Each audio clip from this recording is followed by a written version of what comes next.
এই জায়গাটা হচ্ছে বিষ্ণুন্দী ফেরিঘাট নামার পরে আমরা ২৫০০ হয়ে কুমিল্লা যাচ্ছিলাম। তো দেখেন এখানে অটো এবং কিছু গাড়ি ডান পাশে একদম এসে রাস্তা ব্লক করে দিয়েছে যাতে ফেরি থেকে গাড়িগুলো নেমে যেতে পারতেছিল না। তো এখানে সামনে আবার কিছু পাতি নেতাও দেখা যাচ্ছে। পাতি নেতারাও সামনে থেকে এসে বাইক নিয়ে এমন ভাবে দাঁড়িয়েছে যাতে গাড়িগুলো যেতে পারতেছিল না।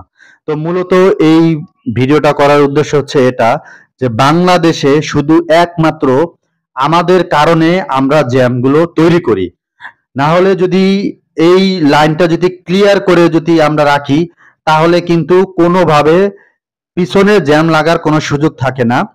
ফেরি থেকে নামার পরে যদি লাইনটা ক্লিয়ার করে রাখে তাহলে সবাই কিন্তু খুব সুন্দরভাবে যেতে পারে। কিন্তু শুধুমাত্র আমাদের দেশেই এই ধরনের সিচুয়েশন গুলো দেখতে হয় যে কারো কোনো ধৈর্য নাই, যে কেউ একটু ফাঁকা পেয়েছে সে ডান দিক দিয়ে টেনে একদম সামনের দিকে চলে আসবে। কারণ কেন? তার কথা হচ্ছে ভাই আমি যেতে পারলে তো হয়েছে, আমি খেলে হলেই হলো, আর সবাই বাকি না খেয়ে থাকুক সেটা আমার দেখার বিষয় না। বিষয়টা হয়ে গেছে এরকম। তো এই কাজটা কখনো করবেন না। বাংলাদেশের যে কোনো জায়গায় আপনি যাবেন দেখবেন যে প্রত্যেকটা জায়গায় এই একই ধরনের কাহিনী হতেই থাকে। এগুলো কোথাও আমি দেখি নাই যে লেন একদম ক্লিয়ার করে রেখেছে যাতে অপর পাশের গাড়িটা সুন্দর করে আসতে পারে। এইটা কোথাও আমি দেখি না।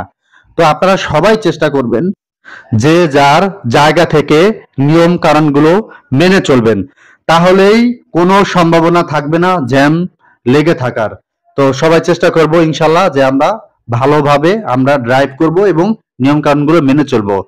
তো একটি সরু রাস্তা, খুবই ছোট। এখানে আপনার একটা গাড়ি গেলে আর একটা গাড়ি ভালো করে পাস করতে পারে না।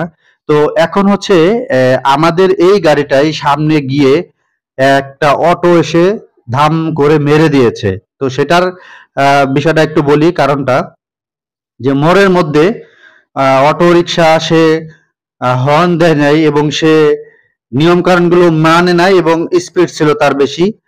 এই গাড়িটাই সে ধাম করে এসে মেরে দিয়েছিল। সম্পূর্ণ দোষটা ছিল অটো গাড়ির। তো আমি আসলে ভিডিওটা রেকর্ড করে রাখতে পারিনি, যে কারণে আপনাদেরকে দেখাতে পারলাম না। তো এখন বিষয়টা হচ্ছে দেখেন অ্যাক্সিডেন্ট কেন হয়, কি কারণে হয়। আপনি যে কোনো জায়গায় মোড়ের মধ্যে যাবেন, আস্তে ছোট্ট করে একটা হর্ন দিবেন। হর্ন দেওয়ার পরে যাতে অপর পাশে আর একটা গাড়ি বুঝতে পারে যে আপনি আসছেন বা একটা গাড়ি আসছে, সে যাতে বুঝতে পারে। তো এই বিষয়টা খেয়াল করবেন।